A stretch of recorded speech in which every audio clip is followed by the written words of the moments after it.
career. And them Empire checks is no longer coming in. So he's on OnlyFans. Oh, baby, y'all better tune in for this mess. Can you believe that after all the chaos the prosecution stirred up, Diddy still managed to beat most of the charges and is actually on his way home? But here's the catch. His victims, including Bryshere, aren't staying silent. They've taken to the streets, demanding justice. Word is, Bryshere was working on a $50 million lawsuit against Diddy, and even Will Smith for what they allegedly did to him. But now, after Diddy's courtroom win, he doesn't even want to go through with it anymore, because he feels like they'll just play him the same way they did Cassie. And get this, the moment Diddy got clear of his RICO charges, the first thing he did was try to post bail so he could head back home and allegedly start pressuring the witnesses who testified against him, starting with Cassie. But the judge wasn't having it and denied that bail on the spot. The real mess started when the jury let Diddy off on 3 out of 5 federal charges, including that heavy RICO one. That decision not only failed his victims, it might have put them in even more danger.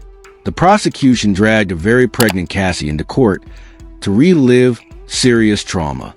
They brought in witnesses who didn't even want to take the stand, just for the jury to turn around and let Diddy slide.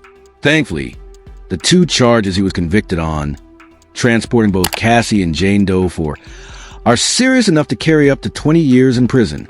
But now people are terrified he might not even serve those years behind bars. Instead, he might get probation. And the wildest part? When he was acquitted on those charges, his baby oil fan club was outside the courthouse pouring baby oil all over themselves in celebration. Even popular blogger Armin Wiggins jumped in, dancing and soaking himself in baby oil like it was a championship. Diddy's son Christian was caught outside the courtroom too, dancing and hyping the crowd, telling everyone his pops would be home soon. It was adjourned. Family members cheered today's verdict. Combs' son, Christian, telling ABC News how happy he is. Hey, yo, we love y'all. We love everybody watching. So happy. Pops coming home. God bless. God bless the whole world. What was going through your head when the verdict was read? Happy.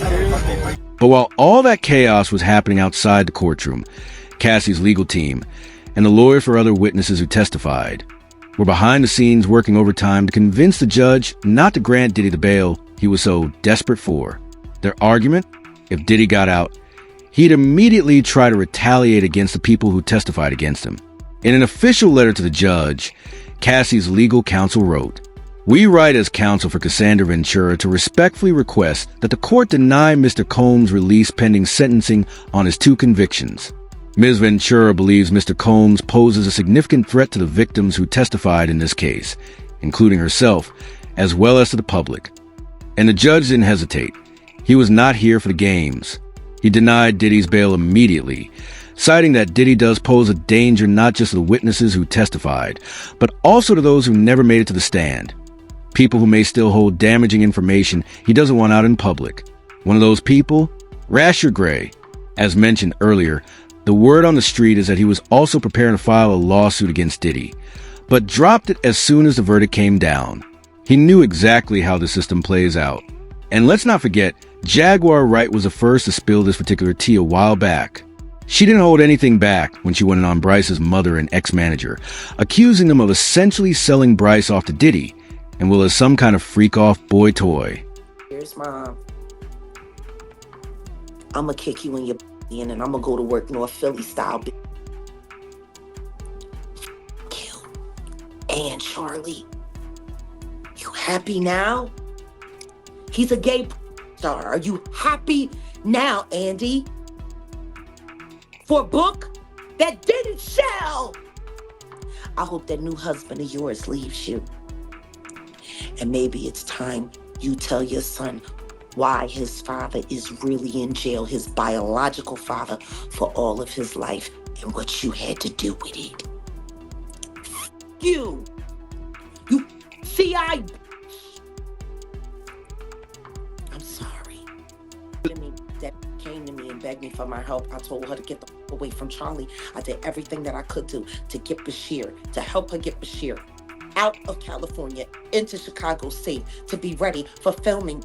She knew he had been She knew what Will did to him.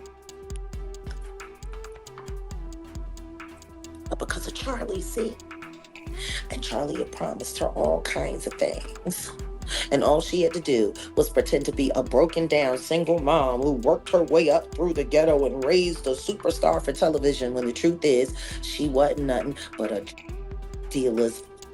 That's all she ever was. She went from dealer to dealer, and then she snitched on whoever she needed to snitch on until she could get to the bigger bag, until she got with Larry Lair, my friend who raised Bryshere in $1 million home. Your whole book is lies, Andy. And I hope anybody that bought it asks for a refund and demands it comes out of your pocket every time they see your son's game.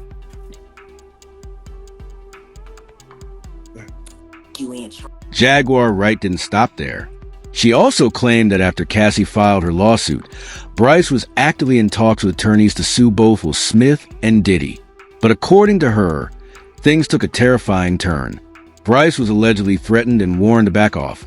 Or else, the pressure was so intense that he had to abandon his legal efforts because, as Jaguar put, his life was in real danger. And then came the jaw dropper. Jaguar Wright boldly alleged that there exists a secret video, a tape showing a so-called freak-off involving Justin Bieber, Will Jaden, Diddy, and Bryce Gray. She claims she's one of the few people who's actually seen it. Let that sink in. She says that the tape is being kept under wraps. But it proves that what happened to Bryce wasn't some isolated incident or rumor. It was real, and it was horrifying. She painted a dark picture of a situation far more sinister than anyone imagined. And what's worse, she claims this tape isn't the only one. Trying to slay him out so he'll feel too embarrassed to file his lawsuit against Diddy for what Will and Diddy did to him. With Jaden and Justin present, that tape exists.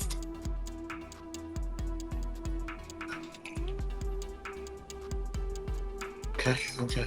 I really hope none of that baby oil was used on those kids. That would just be in bad taste. Baby oil on babies. You can't say that the flavor camp was sponsored by Johnson & Johnson. You just come on. Come on. Starting to sound that way, ain't it? No.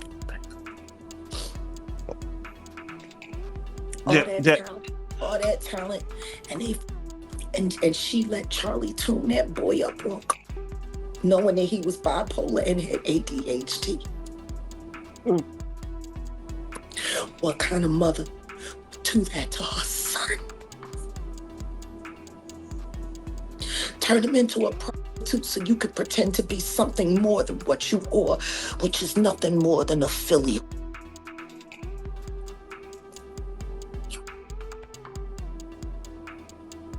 You're a big old they're making your son out to be, that's for sure. Because he didn't have no choice. You was down by all. Now, when it comes to the exact... Now, as for the lawsuit Jaguar Wright was referring to, many believe it's the rumored $50 million case against both Diddy and Will Smith, the one that Bryce Gray was reportedly preparing before everything fell apart. The details first surfaced in a blind item that read, I suspect the soon-to-step-forward male victim of sexual abuse by this A-list mogul won't be the last man to do so. Sean Diddy Combs. People began asking, how did Diddy even get access to Bryce in the first place? Turns out, when Bryce was just 17, he was allegedly placed in a so-called mentorship program run by Charlie Mack, involving both Diddy and Will Smith. But according to multiple sources, that program was anything but mentorship. Officially, Diddy was supposed to help Bryce develop his rap career, while Will was to coach him on acting, especially since Bryce had just landed his role on Empire and was booking other gigs. But according to Jaguar Wright, what really happened was far more disturbing. She claims Diddy and Will allegedly turned Bryce Gray into their personal boy toy, and that these so-called freak-offs went on for years against Bryce's will. Worse still, Jaguar says the abuse got so brutal that Bryce would try to run away mid-session, but they'd allegedly catch him and drag him back to continue. She even went as far as claiming that on one occasion, both Bryce and Meek Mill were seen sprinting from Will's house completely naked, screaming for help. She alleges that Will and Jada had them caught up in a freak-off that had gone on for hours with no sign of stopping. The details are horrific, and if any of this is even remotely true, it's one of the most explosive scandals Hollywood has ever faced. That Cassie recently admitted to the freak-offs, sometimes lasting for up to 4 days. These claims sounded believable to a lot of people. Bisexual, they do weird things in their house, and young men have left their house screaming to get away from them in their mentorship. Meek Mills,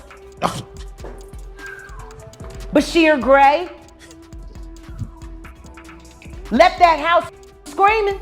August, the only one that stayed, and I guess he was. Now that Cassie has recently admitted some of those freak-offs lasted as long as 4 days, these disturbing claims suddenly don't sound so far-fetched. For a lot of people, her confession just added fuel to the fire and made everything Jaguar Wright said about Bryce and the others seem terrifyingly believable. Lose your man card. That's the only thing I can think of. You lose your damn man card. What is that? What do you mean by that? You give up your ability, your right to being a man. A man don't take it, a man gives it. So when you give up that man card, you don't get that back. Are you saying what I think you're saying? Now, I'm saying what I'm saying. You don't get that back. You come into this world as a man one time. You give up that right for anything, for fear of being hurt, fear of somebody doing something, for wanting to gain something. When you give up that man card right, you lose some spiritual energy that has always been pushing through. But when you give up your manhood, I've never seen somebody recover from it. That was all the people that went to the puffy parties. That was all the people that did all those things thinking that there was never going to be a consequence for what they were doing. Then it got even messier when Terrence Howard jumped into the mix. He didn't name names outright, but in a recent interview, he said that a lot of young men in the industry were getting bent over in the name of mentorships and fake acting contracts. And according to him, once those men allowed themselves to be used like that, they were never the same again. Many people took that as confirmation that he was talking about Bryce, Gray, Diddy, and Will, and that he knew exactly what really went down. Now, whether or not Bryce still plans to come forward after that disappointing verdict is unclear. After seeing Diddy walk free on the biggest charges, he might stay silent. But people are definitely watching. One person online said, "The fact that we literally have footage of him beating up Cassie, and people still defend him like he's some innocent angel? This world is terrifying." Another wrote, "He's protected. He has dirt on powerful people. That's the only reason that entire courtroom circus felt so rigged. The evidence was overwhelming. How does someone get convicted for transporting people, but not for the crimes tied to why they were transported? It makes no sense." But now it's your turn. What do you think about Diddy being acquitted of his RICO charge? Do you think this was a massive slap in the face to victims like Bryce Gray? Drop your thoughts in the comments. Spill it all. And when you're done, make sure to click right here to watch this next messy deep dive.